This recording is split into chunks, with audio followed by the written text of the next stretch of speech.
पंचमीना दिवसे हूँ आज मोरैयानी खीचड़ी बनावानी छूँ। तो मैं अहींया कुकर में बनावीश। तो सौथी पहले मैं कुकर लीधुं छे, गैस चालू करी दीधो छे। एमां हूँ 2 चमची भरीने घी लईश। आ घीथी बने।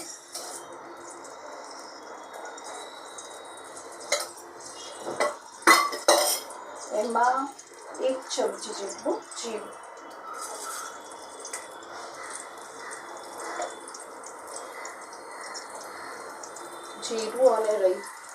जीरू अने तल थाय ने त्यां सुधी एने थवा दईशुं।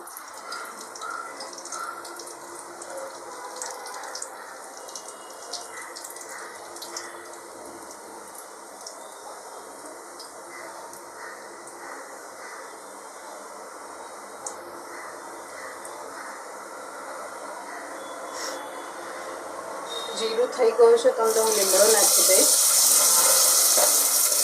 2-4 લીલા મરચાં મેં લીધા છે કારણ કે આમાં હું લાલ મરચું ઓછું લઈશ ને એટલા માટે। તો 4-5 લીલા મરચાં, લીમડો, 1 બટાકું લીધું છે।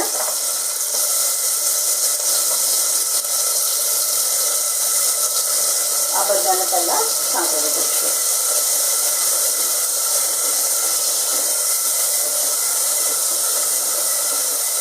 કેટલા આમાં દૂધી પણ નાખતા હોય છે। તમે ખાતા હોય તો નાખવાની, ને તો સ્કીપ કરી દેવા। બટાકા ના ખાતા હોય, કોબી ના નાખતા હોય તો બધું સ્કીપ કરી દેવાનું, સિમ્પલ બનાવી દેવાનું। મોરૈયો ઘણી રીતે બની શકે છે। સ્વામિનારાયણમાં આ રીતે જ મોરૈયો બનાવતા, સ્વામિનારાયણ મંદિરમાં છે ને આ રીતે જ મોરૈયો બનાવતા હોય છે।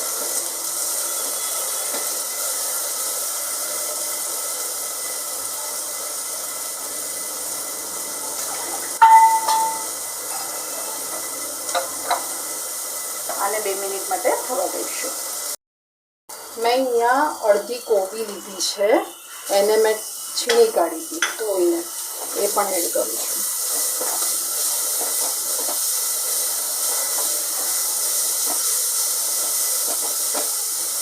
अहींया मैं अर्धी टामेटું લીધું છે।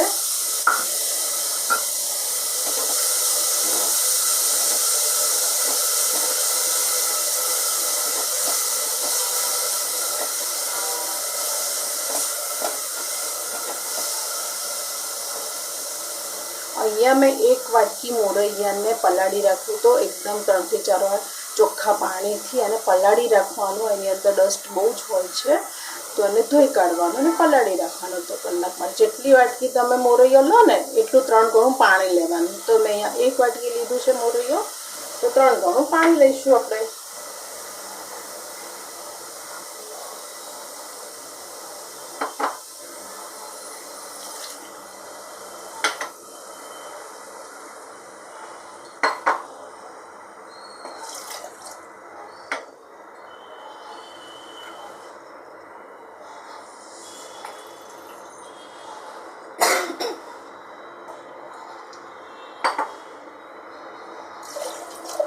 आमां हळदर अने गरम मसालो ना आवे ए स्कीप करी देवानो।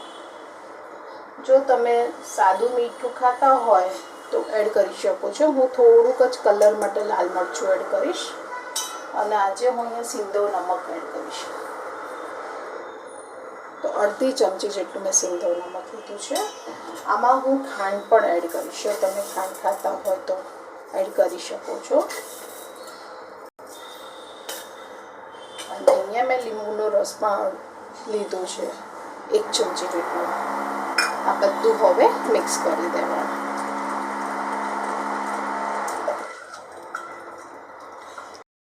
2-3 सीटी વાગશે પછી હું ગેસ બંધ કરી દઈશ। 4-5 सीटी વગાડી દીધી છે, રીંગ કાઢી દીધી છે જેથી વરાળ નીકળી જાય। હવે ચેક કરી જોઈએ કે મોરૈયાની ખીચડી કેવી બની। જો કેવી સરસ બની। तो हम एक प्लेट में काढ़ी दईश। सर्विंग प्लेट लीधी है, मैं दही साथ सर्व करवानी छूं। तमारे कढ़ी बनावी होय तो तमे बनावी शको छो। આ ગરમ ગરમ મોરૈયાની ખીચડી બનીને હવે રેડી છે. તો તમને મારી આ રેસીપી કેવી લાગી?